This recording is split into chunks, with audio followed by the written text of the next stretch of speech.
आफ्नै जीवनभित्र लुकेर बसेको आत्मबल, ऊर्जा, प्रतिभा, सम्पन्नता, प्रेम, शान्ति र आनन्दलाई चिनेर प्रकट गर्न नयाँ यात्रा प्रारम्भ गरौँ। जीवन विज्ञान, जीवन विज्ञान। आज तिहारको सबैभन्दा महत्त्वपूर्ण दिन भाइटिका। हामी सबैमा धेरै धेरै शुभभाव, शुभकामना। तिहार प्रेमपूर्ण बनोस्, आनन्दमय बनोस्। आजको दिनलाई भाइ पूजाको रूपमा, भाइ टिकाको रूपमा लिइन्छ। भाइ भन्दाखेरि दाजुभाइ दुवै आउँछन्। दाजुभाइ प्रति दिदीबहिनीले आशिष, प्रेम, शुभभाव व्यक्त गर्ने दिन। यसमा सबैभन्दा महत्त्वपूर्ण टीका छ, त्यही भएर भाइ टीका भनिन्छ। टीका सर्वाधिक महत्त्वपूर्ण छ। सप्तरङ्गी टीकाको प्रयोग गरिन्छ। टीकामा 7 रङहरू हुन्छन्। जीवनका पनि 7 रङ हुन्छन्। हामी सबै सूर्यबाट बनेका छौँ। सूर्य नभयो भने, सूर्यको प्रकाश नभयो भने हामी कोही पनि बाँच्न सक्दैनौँ। सूर्यको प्रकाशमा 7 रङ छन्। हामी भित्र 7वटा चक्रहरू छन्। तिनै 7 चक्रले हाम्रो जीवन चलिरहेको छ। ती 7 चक्रकाहरू पनि 7 रङ छन्।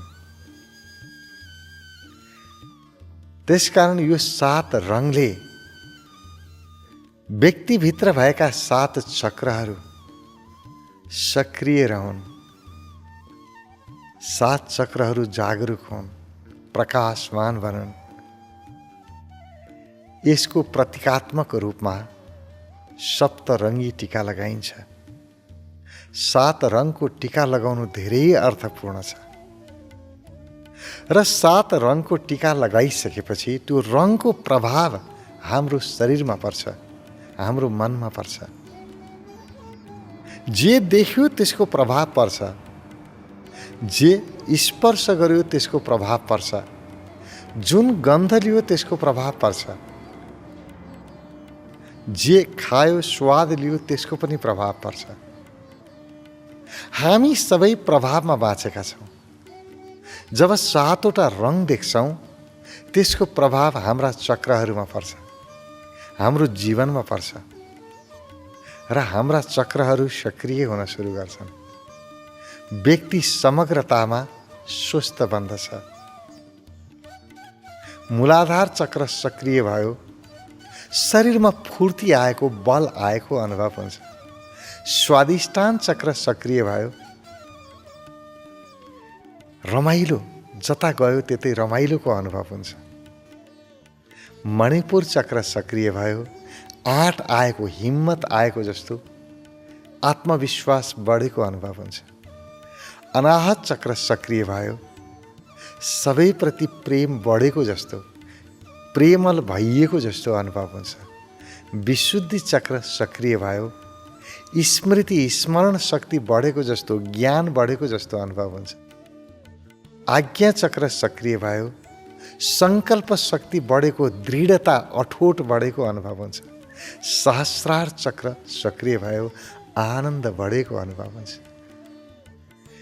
यी गुणहरूलाई यी सप्तरङ्गी टीकाले एक्टिभेट गर्छन् अथवा सक्रिय गराइदिन्छन्। त्यसकारण यो टीका अत्यन्तै महत्त्वपूर्ण छ। सप्तरङ्गी टीका। टीका लगाएपछि त एउटै रङको लगाएको भए नि हुन्थ्यो नि, तर होइन, 7 रङको लगाउने परम्परा रह्यो। किनभने यसमा दाजुभाइको दीर्घ जीवन लुकेको छ। यो टीका लगाउनुको अर्थ दाजुभाइको आयु लामो होस्। जसलाई म टीका लगाइरहेको छु उसको आयु लामो होस्।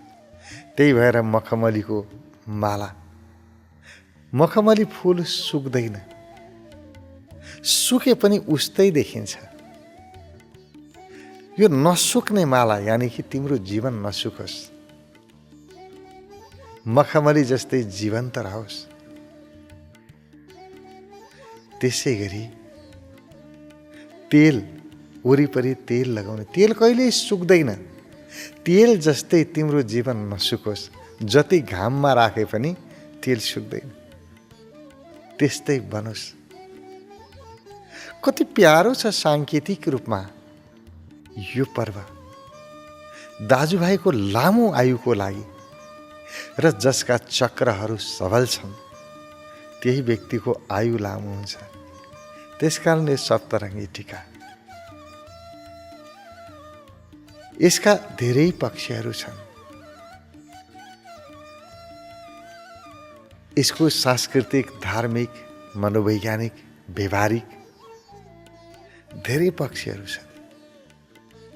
एउटाको मात्रै विश्लेषण गर्दाखेरि अलि अधुरो हुन सक्छ, तर सबैको विश्लेषणको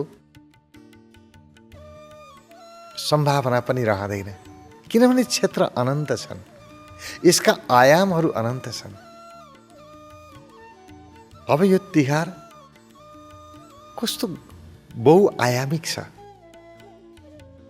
चराचुरुङ्गी प्रतिको सम्मान, चराचुरुङ्गीमा पनि सबैभन्दा हेय दृष्टिले हेरिएको, अपमान गरिएको। कागलाई कसैले सम्मान गर्दैन, कोइलीको सम्मान हुन्छ। कति मिठो बोली, कोइलीको चर्चा हुन्छ, कागको चर्चा हुँदैन। कागको बोली सबैलाई रुखो लाग्छ, काग मन पराइन्न। तर जुन पन्छीलाई सबैभन्दा बढी हेपियो, उसैलाई पूजा गर्न सिकायो यो पर्वले। यानि कि यसले के भन्छ यो पर्वले भने, बाबु कुनै पनि जीव जन्तु सम्मान योग्य छन्, कसैलाई पनि अपमान गर्नु हुँदैन। सबैभन्दा कमजोर जो छ त्यसैको पूजा गर। त्यसैलाई पूजा मात्रै हो, र पूजा भन्ने बित्तिकै भगवान भयो, त्यसैलाई भगवान मान। काग पनि भगवान हो, चराचुरुङ्गी सबै भगवान हुन्। हरेकमा भगवान छ नि त, उसैमा व्याप्त छ। ईश्वर नभएको कहीँ छैन। त्यसकारण तिमी कसैलाई सम्मान, कसैलाई अपमान किन गर्छौ? त्यसैलाई सम्मान गर। त्यसै गरी कुकुर, जनावरहरूमा सबैभन्दा हेपिएको कुकुर। कसैलाई गाली गर्नु पर्यो भने नि कस्तो कुकुर रहेछ भनेर गाली गर्छन्, हेप्ने। त्यही कुकुरलाई पूजा गर्न सिकायो यो पर्वले। बाबु नहेप तिमीहरू, हेप्नु पशु पन्छीलाई अपमान गर्नु राम्रो होइन। सबैभन्दा हेपिएकोलाई नै भगवान बनाइदियो, पूजा गर्न सिकायो। कस्तो गजब होला, कस्तो संस्कृति होला, कस्तो अचम्मको संस्कार होला। तर हामीले के गर्यौँ, एक दिन पूजा गऱ्यौँ कागको, एक दिन कुकुरको पूजा गऱ्यौँ, अनि भोलिपल्टदेखि फेरि अपमान सुरु गऱ्यौँ। व्यवहारमा लिएर आएनौँ। म बार बार भन्छु, ज्ञान व्यवहारमा आउनुपर्छ। व्यवहारमा आयो भने स्थायित्व पाउँछ। मैले कुकुरलाई पूजा गर्नुपर्छ, कुकुर पनि भगवान योग्य हो, यसलाई व्यवहारमा लिएर आएँ।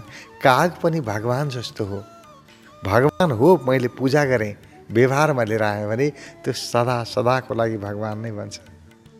व्यवहारमा आयो नि। तर हामी व्यवहारमा लिएर एक दिन गर्यो बस सकियो, त्यो होइन। त्यसै गरी हली पूजा। हली यानि कि जसले हलो जोत्ने काम गर्छ। सामान्यतया हलीलाई पनि सम्मान गरिँदैन समाजमा। यसमा हलीलाई पनि भगवान बनाइयो। हली नभए, हलो नजोते खानेकुरा पाइन्छ, अन्न उब्जिएर आउँछ, आफै आउँछ सबै कुरा। त्यसकारण हेर, जसले हलो जोत्छ, जसले श्रम गर्छ, त्यो भगवान हो, त्यो पूजा गर्न योग्य छ, पूजा गर। यसलाई पनि हामीले व्यवहारमा चाहिँ लिएर आएनौँ। यो ऋषिहरूको सङ्केतलाई बुझेनौँ, हाम्रा पूर्वजको सङ्केतलाई हामीले बुझेनौँ। एक दिन मात्रै पूजा गऱ्यौँ, भोलिदेखि फेरि गाली गर्न थाल्यौँ, हेप्न थाल्यौँ। होइन, हलीलाई भगवान तुल्य ठान्नुपर्छ, जसले पालेको छ, जसको कारणले हामीले खान पाएका छौँ। हली पूजा, त्यसै गरी गोरु पूजा, जुन गोरुले जोतेर खान दिन्छ हामीलाई, अन्न उब्जनी गराउँछ, त्यो गोरुको पूजा, त्यो गोरुलाई भगवान माना। गाई पूजा, जुन गाईको कारणले गोरु पनि बन्यो, जुन गाईको दुध, दही, गहुँत, गोबर, घिउ सबै अमृतमय छ, सबै औषधिजन्य छ। त्यस्तो उपयोगी गाई, त्यो गाई हाम्रो लागि यति हितकर छ कि त्यो भगवान हो, त्यसको पूजा गर। तर यो व्यवहारमा ल्याउनु छ, सधैँ पूजा गर्नु छ, एक दिन मात्रै होइन। सिकाएको हो नि, यो एक दिनले पुरा जीवन बाँच्न सिकाएको हो। तर हामी एकै दिनमा चित्त बुझाएर बस्छौँ। एक दिन खाएर वर्ष दिनभरि पुग्छ र? हरेक दिन खानुपर्छ नि, त्यस्तै हो। एक दिन सम्मान गरेर पुग्दैन, हरेक दिन सम्मान गर्नुपर्छ, आदर गर्नुपर्छ। त्यसै गरी हाम्रो संस्कृतिले सिकाएको छ म पूजा, आफ्नै पूजा गर, आत्मा पूजा। किनभने म छु, सारा जगत छ, म छैन, केही पनि छैन। आफ्नो हुनु सर्वाधिक महत्त्वपूर्ण हो। विशेष गरेर नेवारी सम्प्रदायमा मनाइन्छ म पूजा। यो म पूजा अत्यन्तै वैज्ञानिक छ। आफ्नो पूजा, आत्मा पूजा सबैले गर्नुपर्छ। म भए सब छ, नभए केही पनि छैन। यी पूजा विधिहरू, यी सबै पूजालाई पार गर्दै गर्दै भाइ पूजा आउँछ। यहाँ हाम्रो संस्कृतिमा सबैको पूजा गर्ने व्यवस्था गरिएको छ। कहिले दिदी बहिनीको पूजा, जस्तो हामी तीज मनाउँछौँ, तीज दिदी बहिनीको लागि हो, तिहार दाजुभाइको लागि हो। बुवा आमाको लागि पनि छ। बुवाको लागि बुवाको मुख हेर्ने दिन, आमाको लागि आमाको मुख हेर्ने दिन छुट्याएको छ। आमाको सम्मान गर्ने, बुवाको सम्मान गर्ने, दाजुभाइको सम्मान गर्ने, दिदीबहिनीको सम्मान गर्ने, जनावरको सम्मान गर्ने, पशु पन्छीको सम्मान गर्ने, कति प्यारो। यहाँ गोवर्धन पूजा भनेर पर्वतको पनि पूजा गरियो। पहाड पर्वतको पनि पूजा गर, किनभने यी सबै छन्, हामी छौँ। यहाँ झारको पनि पूजा गर्न सिकाइयो, तुलसी पूजा। यहाँ घाँसको पनि पूजा गर्न सिकाइयो, कुशको पूजा। पानीको पनि पूजा गर्न सिकाइयो, जल देवता। हावाको पूजा गर्न सिकाइयो, पवन देवता। सूर्यको पूजा गर्न सिकाइयो, प्रकाशको सूर्य देवता। पृथ्वीको पूजा गर्न सिकाइयो, पृथ्वी माता, आमा। यहाँ के को पूजा हुँदैन। पुरै प्रकृतिमय छ यो संस्कृति, यो संस्कार आश्चर्यजनक छ। यति प्रकृति पूजक संस्कार संस्कृति कहीँ कतै पाइन्न। हामी भाग्यमानी छौँ कि हाम्रो संस्कार यति पूर्ण छ, यति विकसित छ। हर एकलाई सम्मान गर्न सिकाएको छ। यो तिहार उज्यालोको पर्व, प्रकाशको पर्व। प्रकाशलाई पूजा गर्न सिकाइयो। उज्यालो, तमसोमा ज्योतिर्गमय। सबै उज्यालोतिरै जान चाहन्छन्, प्रकाशतिरै जान चाहन्छन्। यसमा प्रकाशको पूजा हुन्छ। यहाँ पूजा नहुने कुनै क्षेत्र छैन। गोठको पनि पूजा हुन्छ, जहाँ गाई गोरु बस्छन्, त्यो वासस्थानको पनि पूजा छ। जसरी हामी आफू बस्ने घरको घर पूजा भनेर गर्छौँ, त्यसै गरी गोठ पूजा पनि छ। गोठको पनि पूजा गर। हरेक क्षेत्रलाई भगवानमय बनाइएको छ। पूजा त्यसको मात्रै हुन्छ जहाँ भगवानको अनुभूति हुन्छ। देवता भनिन्छ, देवता कुन पूजा हुन्छ? पूजा मानिसको कहाँ हुन्छ र? पूजा गर्ने भन्ने बित्तिकै भगवानको याद आउँछ। र यदि मानिसलाई पनि पूजा गर्यौँ भने मानिसभित्र भगवान छ, त्यसकारण पूजा गर्यौँ। र साँचो अर्थमा जहाँ जीवन्तता छ, जहाँ जिउँदोपन छ, त्यही ईश्वर छ। मरेकोमा कहाँ ईश्वर हुन्छ र? जीवन्ततामा खोज्नुपर्छ। तर हामी जडलाई, जडभित्र भगवान खोजिरहेका छौँ। जहाँ जीवन्तता छैन त्यहाँ ईश्वर खोज्छौँ। कहाँ पाइन्छ र? ईश्वर त जिउँदोपनमा छ, जीवन्ततामा छ। जीवन नै जीवन्तता हो अथवा चेतना हो। जहाँ जीवन छ त्यही चेतना हुन्छ। जीवन नै चेतना हो, चैतन्य, चित। जीवन नै चित हो र त्यो चैतन्यता नै सत्य हो। सत्य नै चेतना हो र सत्य नै आनन्द हो। जहाँ सत्य छ त्यही आनन्द हुन्छ। त्यही भएर भनियो सच्चिदानन्द, सत चित आनन्द। जहाँ सत्य छ त्यही चैतन्य, जहाँ चैतन्य छ त्यही आनन्द। र चैतन्य कहाँ छ? जहाँ जीवन छ त्यही चैतन्य छ। जडमा चैतन्यता हुन्छ र? चैतन्यता त जीवनमा हुन्छ। त्यसकारण जीवनमा खोज सबै। जीवनभन्दा बाहिर केही नखोज, केही पनि छैन। ईश्वर खोज्न चाहन्छौ भने जीवनमा खोज। आफ्नो या अर्काको नभन। आफ्नो जीवन या अरूको जीवन नभन। दुईटै जीवनमा ईश्वर छ, किनभने दुईटै जीवनमा चैतन्यता छ। मेरो जीवनमा ईश्वर छ भने उसको जीवनमा पनि ईश्वर छ। सर्वव्यापक छ। चेतनामा चैतन्यता नै ईश्वर हो। चेतनामा ईश्वर छ भन्दा पनि चैतन्यता ईश्वर हो। सच्चिदानन्द, सच्चित आनन्द। त्यो जीवन्ततामा पाइन्छ।